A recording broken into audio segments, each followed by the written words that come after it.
আমার নাম মিলে রাজা। আসসালামু আলাইকুম। ওয়ালাইকুম আসসালাম। আল্লাহর নামে শুরু করছি, যিনি পরম দয়ালু আর পরম করুণাময়। আর মহানবী মুহাম্মদ সাল্লাল্লাহু আলাইহি সাল্লামকে যথাযথ সম্মান জানাচ্ছি। আসলে আমি একজন অমুসলিম। আমার ভাই সাইফুল্লাহ ও এখন স্টেজের উপরে, দেখতেই পাচ্ছেন আমার ভাই মুসলমান হয়ে গিয়েছে, আর এই জন্য বাবা মায়ের সাথে ওর বেশ সমস্যা হচ্ছে। এটা আমার প্রশ্ন না, আমি এখানে আসলে অন্য ধর্মের মানুষ। আমি এখানে একটা কথা বলতে চাই যে অমুসলিমরা যে কোনো প্রশ্ন করতে পারেন, আলোচনার ভেতরে আলোচনার বাইরে। এটা একটা সুযোগ, আর এই সুযোগ সবসময় আসে না। আমি যে কোনো প্রশ্নের উত্তর দিতে রাজি। আপনি যদি অমুসলিম হন, আমি সানন্দে আপনার প্রশ্নের উত্তর দেব, আলোচনার ভেতরে আলোচনার বাইরে, যে কোনো ধর্ম, যে কোনো প্রশ্ন। এটা আমার সৌভাগ্য। এখন আপনার প্রশ্নটা করেন। হ্যাঁ, আসলে এখন যা পরিস্থিতি, 11ই সেপ্টেম্বরের পরে আর 11ই সেপ্টেম্বরের আগে কেনিয়া আর তানজানিয়ায় ইউএস এমবেসিতে যে বোমা বিস্ফোরণ হলো, আসলে ব্যাপারটা ওসামা বিন লাদেন সম্পর্কে। আশেপাশে সবাই এখন ওসামা বিন লাদেন আর ইসলাম নিয়ে কথা বলছে। সবাই বলছে ইসলাম মানে ওসামা বিন লাদেন। আমার ভাইয়ের মতামত হলো যে ইসলাম এক জিনিস আর ওসামা বিন লাদেন আরেক জিনিস। আমি আসলে একটা সহজ প্রশ্ন করতে চাই যে ইসলামের মূলনীতি অনুসারে স্রষ্টাকে বিশ্বাস করে এমন একজন লোকের মতে আপনার কি মনে হয় মুসলমানরা কি সবাই বলতে পারবে যে ইসলাম এক জিনিস আর ওসামা বিন লাদেন আরেক জিনিস? আমার দ্বিতীয় প্রশ্ন আসলে আমার বন্ধুর জন্য। আমার বন্ধু একজন শারীরিক প্রতিবন্ধী। তার প্রশ্ন হলো, স্রষ্টা কেন মানুষকে পঙ্গু করে পৃথিবীতে পাঠান? কোরআনের কোনো আয়াত বা নবী মুহাম্মদ সাল্লাল্লাহু আলাইহি ওয়াসাল্লামের কোনো হাদিসে কি বলা আছে কি কারণে স্রষ্টা মানুষকে প্রতিবন্ধী করে পৃথিবীতে পাঠান? আমার প্রশ্ন এটাই, আর আমার ধারণা এরপরে আমি আর কথা বলার সুযোগ পাবো না। তাই আমি ইসলামিক ইনফরমেশন সেন্টার এবং ডক্টর ফাতিমা মুসিফার আর ডক্টর জাকির নায়েককে ধন্যবাদ জানাচ্ছি আমাকে এই সুন্দর সুযোগ দেওয়ার জন্য। আপনি মূলত দুটো প্রশ্ন করেছেন। প্রথম প্রশ্নটা হচ্ছে ওসামা বিন লাদেন সম্পর্কে, আর দ্বিতীয় প্রশ্নটা হচ্ছে মহান স্রষ্টা কেন মানুষকে পঙ্গু বানিয়ে পৃথিবীতে পাঠান।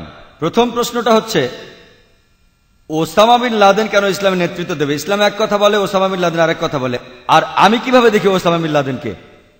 আমি এখন ওসামা বিন লাদেন সম্পর্কে আপনাদের কাছে বলি। আমার সঙ্গে কখনো তার দেখা হয়নি, তার সাথে আমার কোনো ব্যক্তিগত পরিচয় নেই। এই প্রশ্নটা আমাকে অস্ট্রেলিয়ার পার্থ শহরে কয়েক মাস আগে করা হয়েছিল, সেখানে আমি তখন ছিলাম, যে আপনি কি ওসামা বিন লাদেনকে সন্ত্রাসী মনে করেন? আমি একই উত্তর দিয়েছিলাম, আমি ব্যক্তিগতভাবে ওসামা বিন লাদেনকে চিনি না, আমি তাকে চিনি না, দেখাও হয়নি। আপনি যদি এখন আমাকে প্রশ্ন করেন যে আমরা যে প্রত্যেকদিন মিডিয়াতে খবরগুলো দেখছি, বিবিসি, সিএনএন ইত্যাদিতে, আর যদি খবরগুলো সত্যি বলে মেনে নিই, তাহলে তাকে সন্ত্রাসী না বলেও কোনো উপায় নেই। কিন্তু পবিত্র কোরআনে সূরা হুজুরাতের 6 নম্বর আয়াতে বলা হয়েছে যে যখনই তুমি কোনো তথ্য পাবে কোনো বিষয়ে, সেই তথ্যটা অন্য কাউকে বলার আগে পরীক্ষা করে নাও সেটা সত্যি কিনা।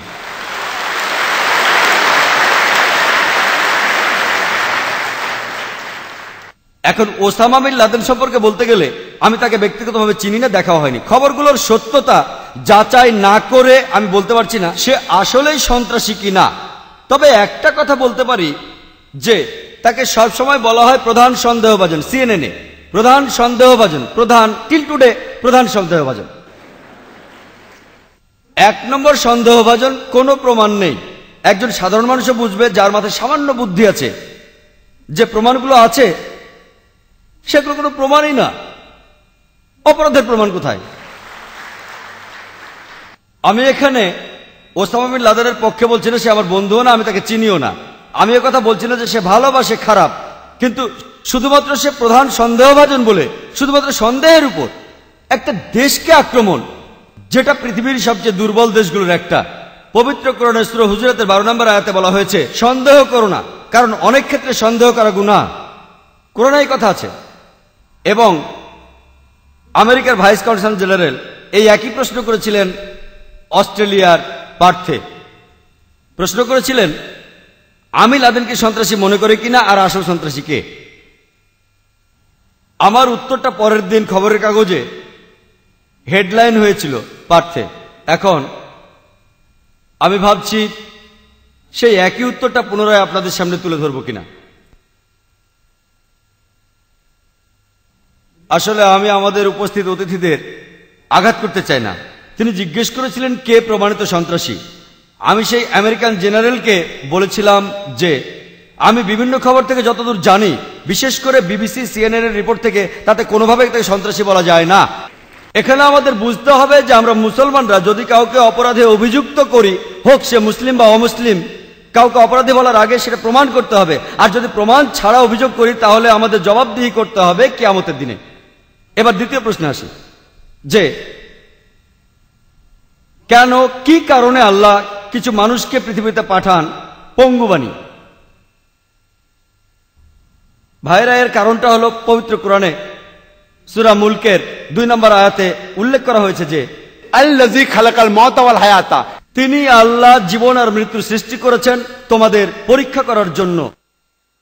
এখন আপনি এই প্রশ্নটা করেছেন যে কিছু মানুষ কেন জন্মায় পঙ্গু হয়ে আর কেউ গরিব, কিছু মানুষের জন্মগত কঠিন অসুখ থাকে। এই প্রশ্নটা হিন্দু দার্শনিকদেরও সমস্যায় ফেলে।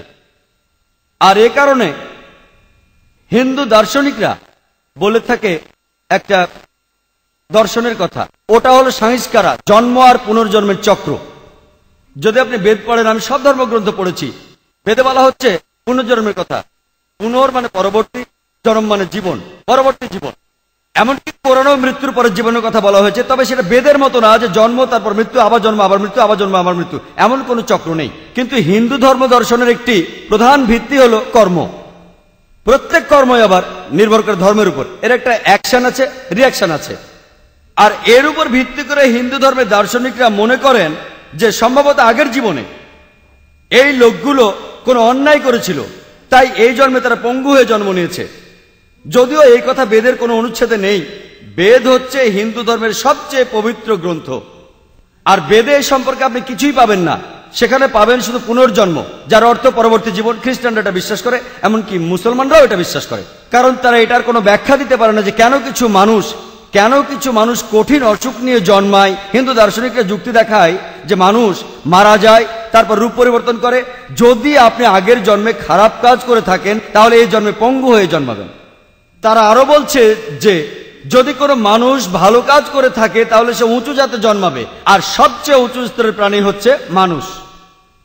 এই জন্মে আপনি খারাপ কাজ করলে নিচু স্তরের প্রাণী হয়ে জন্মাবেন, হতে পারে একটা বিড়াল, একটা কুকুর অথবা অন্য কোনো প্রাণী। যদি ভালো কাজ করেন তাহলে উঁচু স্তরে। আমি একটা প্রশ্ন করি, এখন পৃথিবীতে অপরাধের সংখ্যা বাড়ছে না কমছে? বাড়ছে না কমছে? বাড়ছে না কমছে? বাড়ছে। সবাই একমত, বাড়ছে। এখনকার দিনে পৃথিবীর জনসংখ্যা বাড়ছে না কমছে? বাড়ছে। যদি ধরে নিই যে খারাপ কাজ করলে নিচু স্তরে জন্ম হয়, তাহলে তো পৃথিবীর মানুষ কমে যাওয়া উচিত। পরও কথা থাকে, কেন কিছু মানুষ জন্মায় কেউ পঙ্গু হয়ে, কেউ গরিব হয়ে, কারো জন্মগত ত্রুটি থাকে? এর উত্তর দেওয়া আছে পবিত্র কোরআনের সূরা মুলকের 2 নম্বর আয়াতে। আল্লাযী খালাকাল মাউতা ওয়াল হায়াতা, তিনি আল্লাহ জীবন আর মৃত্যু সৃষ্টি করেছেন পরীক্ষা করার জন্য তোমাদের। পৃথিবীতে তোমার জীবন একটা পরীক্ষা পরকালের জন্য, এবং তোমাকে দেয়া পরীক্ষার উপর ভিত্তি করে তোমার বিচার হবে। আর মহান স্রষ্টা এক একজনকে এক একভাবে বিচার করবেন। যখন আপনি কোনো পরীক্ষা দিতে বসেন, প্রত্যেক বছর পরীক্ষার প্রশ্নপত্র বদল হয়। যদি প্রশ্ন না বদলায় তাহলে পরীক্ষাটা কিসে? প্রতি বছর প্রশ্ন বদলাবে।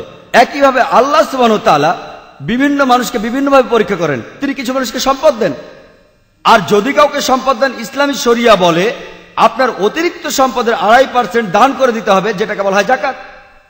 আর গরিব মানুষকে কোনো জাকাত দিতে হবে না, সেই 100তে 100 পাবে জাকাতে। আর ধনী লোক, তাদের জন্য স্বর্গে যাওয়া খুবই কঠিন হয়ে যাবে। যীশু খ্রিস্ট বলেছেন ধনী লোকের পক্ষে স্বর্গে যাওয়া অসম্ভব, আর মহানবী সাল্লাল্লাহু আলাইহি ওয়াসাল্লাম বলেছেন এটা খুবই কঠিন ধনী লোকের পক্ষে সহজে বেহেশতে যাও। যদি আপনি ভালো করে দেখেন যে আল্লাহ সুবহানাহু ওয়া তাআলা আপনাকে যে সুযোগ সুবিধা দিয়েছেন তা দিয়েই আপনার বিচার করা হবে। যদি আপনাকে সম্পদ দেন তাহলে জাকাত দিতে হবে, যদি সম্পদ না থাকে কোনো জাকাত দিতে হবে না। কিছু মানুষকে তিনি পঙ্গু বানিয়ে পৃথিবীতে পাঠান, তারা পঙ্গু হয়ে জন্মায়। যদি কেউ আমাকে প্রশ্ন করে যে এই শিশুটির অপরাধ কি, সে কি অন্যায় করেছে, আমরা ইসলামে বিশ্বাস করি প্রত্যেক শিশু মাসুম, প্রত্যেক শিশু নিরপরাধ আর নিষ্পাপ। কিন্তু যখন সে এভাবে জন্মাচ্ছে, হতে পারে যে আল্লাহ কোরআনে বলেছেন তোমার সম্পত্তি, তোমার সন্তান, তোমার স্ত্রী হলো তোমার জন্য পরীক্ষা। এটা বাবা মার জন্য পরীক্ষা হতে পারে। হয়তো আল্লাহ বাবা মাকে পরীক্ষা করছেন, হয়তো বাবা মা আল্লাহকে খুব মানে, হতে পারে তারা খুব ধার্মিক। এখন আল্লাহ তাআলা তাদের আরো কঠিন পরীক্ষায় ফেলেছেন যে এবার তোমাদের সন্তানকে পঙ্গু বানালাম। স্রষ্টা দেখতে চাইছেন এখনো সেই বাবা মা আল্লাহকে বিশ্বাস করে কিনা। আর পরীক্ষা যত কঠিন, পুরস্কারও তত বড়। যেমন ধরেন, আপনি যদি বিএ তার মানে গ্র্যাজুয়েশন পরীক্ষা দেন, এটা খুব সহজ। কিন্তু আপনি যখন মেডিকেল গ্র্যাজুয়েশন পরীক্ষাটা দেবেন, সেটা বেশ কঠিন। কিন্তু আপনি যখন এমবিবিএস পাস করবেন, নামের আগে লেখা হবে ডাক্তার, পরীক্ষাটা কঠিন, কিন্তু যখনই আপনি পাস করবেন আপনি ডাক্তার। সম্মানটা অনেক বেশি।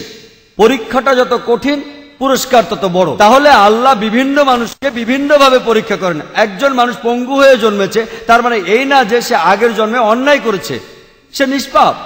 সে যে পঙ্গু, এটা হয়তো তার বাবা মায়ের জন্য পরীক্ষা, হতে পারে এটা তার নিজের জন্যও পরীক্ষা। আল্লাহ তাকে পরীক্ষা করতে চান যে সে এখনো স্রষ্টাকে বিশ্বাস করে কিনা। আর এজন্য আল্লাহ কিছু মানুষকে গরিব বানান, তারা দরিদ্র হয়ে জন্ম নেয়। আবার কিছু মানুষকে ধনী বানান, কিছু মানুষ ভালো স্বাস্থ্য নিয়ে জন্মায়, আর কেউ পঙ্গু হয়ে জন্মায়। আল্লাহ বিচার করেন পরীক্ষার উপর ভিত্তি করে। চিন্তা করেন, 100 মিটার দৌড় প্রতিযোগিতায় কিছু লোক থাকে পঙ্গু, তারা 50 মিটার থেকে শুরু করে, কারণ হয়তো তার পায়ে সমস্যা আছে, আর এই কারণে সে শুরু করে 50 মিটার আগে থেকে। যদি আল্লাহ দেখেন যে কোনো মানুষের কাছ থেকে কিছু সুযোগ সুবিধা কেড়ে নেওয়া হয়েছে, তাহলে তিনি সেভাবেই বিচার করবেন। যদি পরীক্ষার প্রশ্ন কঠিন হয়, তাহলে টিচার সহজভাবে খাতা দেখেন, আর যদি প্রশ্ন সহজ হয়, তাহলে টিচার একটু কঠিনভাবে খাতা দেখে থাকেন।